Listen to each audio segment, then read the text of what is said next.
Welcome back. Let's talk graffiti. Can graffiti art reduce the concerns of economic instability?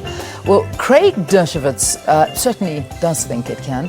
A New Yorker, Craigh is here with his crew of global graffiti artists from Portugal, Spain, France, and together with their South African counterparts, they'll be using public space to convey universal messages of peace, empathy, and tolerance. Tomorrow, they'll run a workshop with grade 7 learners from CityKidz pre- and primary school, from where they'll teach about the therapeutic power of creativity. Craigh joins us in studio now, and he's joined by one of the artists, Fernando Romero, a New Yorker with French-Dominican roots. Good to have both of you. Welcome to Morning Live. Thank you very much. Thank you. Thank you for having us. Craigh, but originally, I mean, I say you're a New Yorker, but originally you're from Israel? Or you still from Israel? No, I'm from New York. So but you're I do, 100% New Yorker? 100% Brooklyn, born and raised. Okay, but your pride, I mean, there's the artistforisrael.org. I mean, talk to me about the development of that.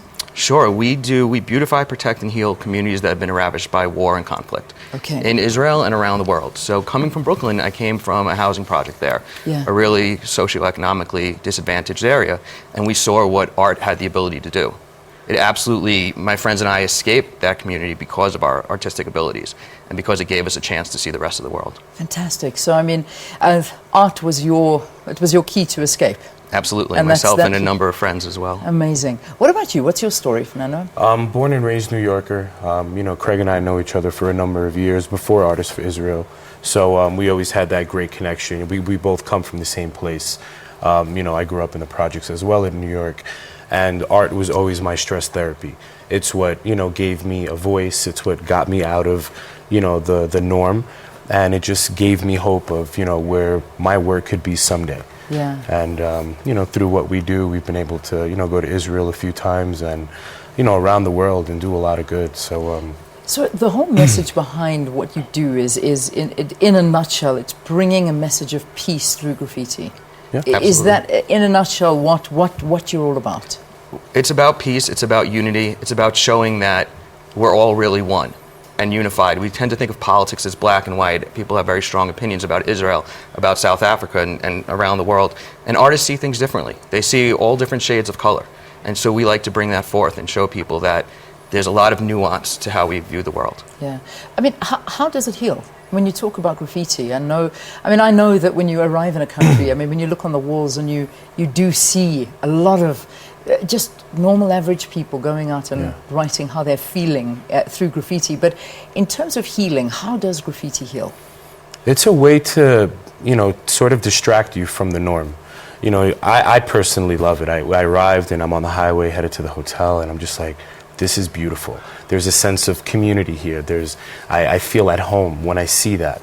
But on the other side, you know, it makes you forget about situations and it helps you just think out the box. You know, we did a lot of work in Sderot, and when we beautified these shelters, they became, you know, these freestanding sculptures, this piece of art that people could now, you know, you look at it and it is what it is, but you view it as something different. Mm-hmm. And it almost makes you forget of where you are. Yeah. So it's a healing therapy in that sense, where it just, you know, you let your imagination go. And it's beautiful. I mean, we're looking at some of the pieces on the screen at the moment, so viewers can get an understanding of what the work that you do is. But now you're in South Africa, and you've got this project that you're running with CityKidz. It's an amazing school in the inner city here in Johannesburg. This workshop, talk to us about it, and how did this whole thing come about? Oh, we're so excited to be part of it. We've heard such wonderful things about these kids. Yeah. We're working with the South African Zionist Federation, and they made the connection for us, and they said, if you want to see what Johannesburg is all about, if you want to see children that will just touch your heart, you have to go to the Inner City Kids School. And so we said, I spoke to the artist, and I mean, within half a second, the answer was, yes, let's do it. So we have a couple of projects we're going to be doing with them. We're going to be demonstrating graffiti techniques. The beauty of graffiti is that anyone can do it. Yeah. It's a very democratic, it's a very accessible art form that can instantly change a community. So we're going to show them how to do that. We're going to talk to them about how to express themselves through the pictures, how to turn their words into something visual. And then we're also going to be doing some art therapy with them, giving them a sense of how to self-heal when situations become rough. Yeah. You mentioned something very interesting, that graffiti is very democratic. Indeed. But when you arrive in a country and you don't see graffiti on any wall, wherever, How does that make you feel? I mean, what's the first thing that goes through your mind? It's scary. Really? There's no voice because, you know, graffiti it's the voice of the unheard. So it's like the voice of the ghetto.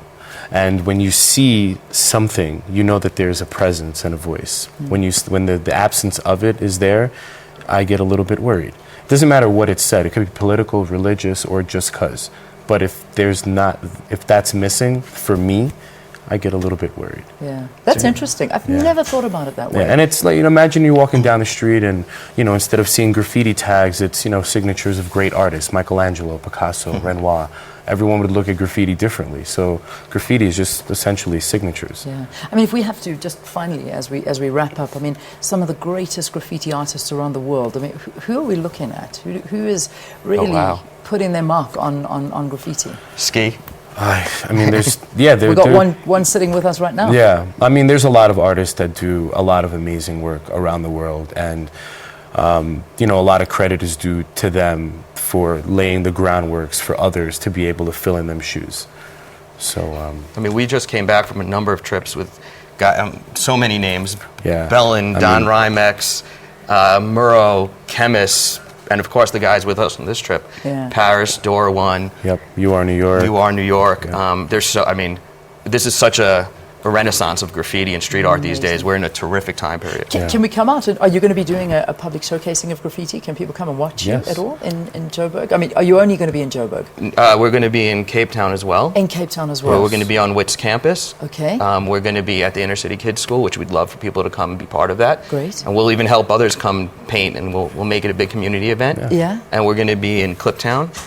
And who knows where else we're popping up. Fantastic. Graffiti can't be stopped. You're around. You have arrived. You'll see us we're here. going to see your mark. We'll see your Please, mark on yes. walls around the city. So nice to meet both of you. Thank you and thank you very so much much for Thank coming. you for having us. And continue enjoying the hugs. Yes. South Africans A hand big out. hugger, big hugger. They are. We're big huggers here. I we love it. I love the kids love it. Guys, thank you so much. What a pleasure to have met you. Let me just give you these websites. I think they've been on the screen. And I mean, I don't know about you, but I've been double looking at these, doing some double takes at these pictures on the screen, thinking this can't possibly be graffiti. This looks like a photograph, but it's not. These are graffitis. So the one is artistsforisrael.org and then healingartskits.org. Get onto those websites, have a look, and you can learn a lot more. So you'll be able to find out more about what the guys are doing.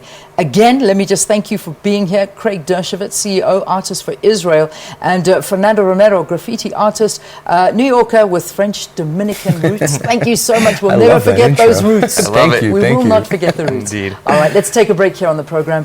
News at 7.